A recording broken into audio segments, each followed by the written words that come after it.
கரூர் மாவட்டம் வேலாயுதம்பாளையம் அருகே உள்ள கடம்பன்குறிச்சியில் சட்டவிரோதமாக இயங்கும் மணல் குவாரியை எதிர்த்து காவிரி ஆறு பாதுகாப்பு இயக்கம் சார்பில் முற்றுகை போராட்டம் அறிவிக்கப்பட்டிருக்கிறது. அது குறித்த தகவல்களை செய்தியாளர் லெனினிடம் கேட்கலாம்.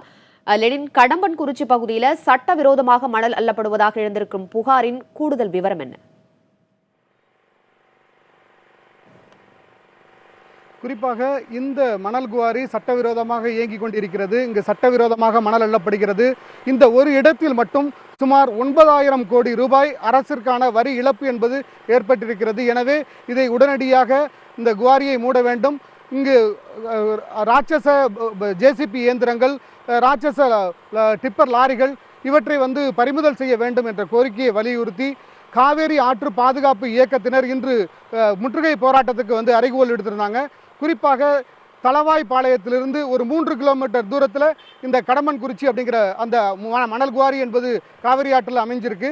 இங்கிருந்து தளவாய்பாளையத்திலிருந்து ஊர்வலமாக புறப்பட முயன்ற குறிப்பாக வெள்ளை கொடியோடு இந்திய கம்யூனிஸ்ட் கட்சி, விடுதலை சிறுத்தைகள், நாம் தமிழர், திராவிட முன்னேற்ற கழகம், SDPI உள்ளிட்ட அமைப்பினர், விடுதலை போராட்ட வீரரும் மார்க்சிஸ்ட் இந்திய கம்யூனிஸ்ட் கட்சியினுடைய மூத்த முதுபெரும் தலைவருமான நல்லக்கண்ணு தலைமையில் அவர்கள் ஊர்வலமாக புறப்பட்டார்கள்.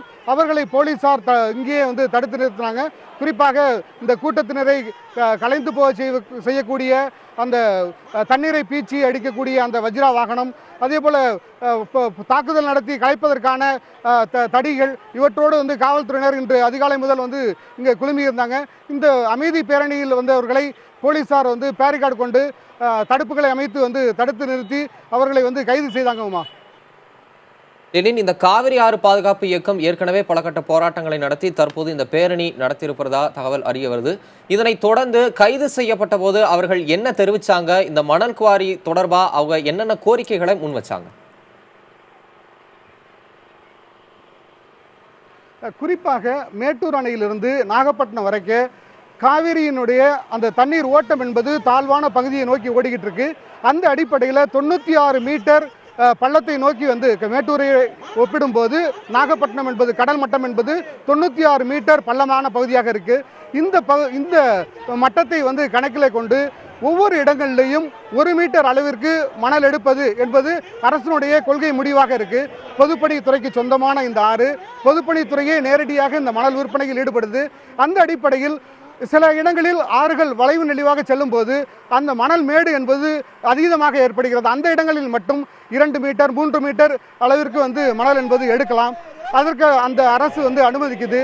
ஆனால் எல்லா இடங்களிலும் 40 அடி 50 அடி ஆழத்திற்கு மணல் என்பது எடுக்கப்படுகிறது. இதனால் நிலத்தடி நீர்மட்டம் என்பது குறைந்து போகிறது. தண்ணீரை இயற்கையாக சுத்திகரிக்கக்கூடிய ஆற்றல் என்பது மணலுக்கு உண்டு.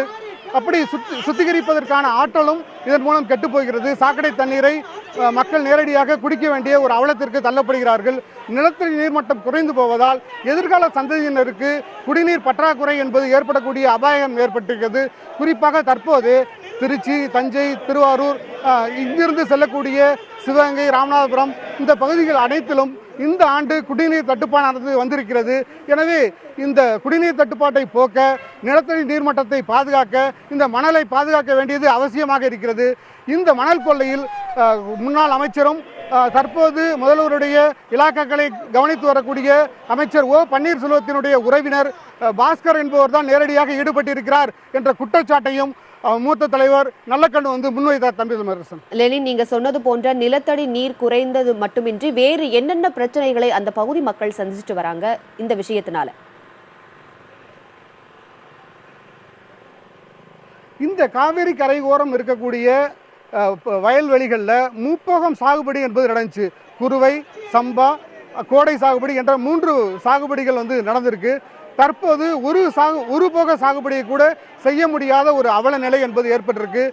ஒரு முறை, அதாவது ஒரு 2 மணி நேரம் 3 மணி நேரம் வயலுக்கு தண்ணீர் பாய்ச்சினால் அந்த தண்ணீர் 15 நாட்களுக்கு காய்ந்து போகாமல் அப்படியே அந்த நிலத்தில் இருக்கக்கூடிய ஒரு சூழ்நிலையை கடந்த காலங்களில் இந்த விவசாயிகள் பார்த்திருக்காங்க. தற்போது 15 நாட்கள் இந்த வயல்களில் தண்ணீர் பாய்ச்சினால் கூட அடுத்த 1 மணி நேரத்தில் அந்த வயல்கள் காய்ந்து விடக்கூடிய ஒரு மோசமான சூழ்நிலை தற்போது காணப்பட்டுக்கிட்டு இருக்கு. எனவே ஒரு சாகுபடி கூட செய்ய முடியாத ஒரு வறட்சியை நோக்கி விவசாயிகள் தள்ளப்பட்டுக்கிட்டு இருக்காங்க என்கின்ற கவலையில் இந்த மணல் கொள்ளையை தடுத்து நிறுத்த வேண்டும். இதன் மூலமாக அது மட்டும் இல்லாமல் இந்த காவேரி கரையோரங்களில் இருக்கக்கூடிய தென்னை மரங்கள், மாமரங்கள், பனை மரங்கள் இவை அனைத்தும் பட்டு போய்விட்டன.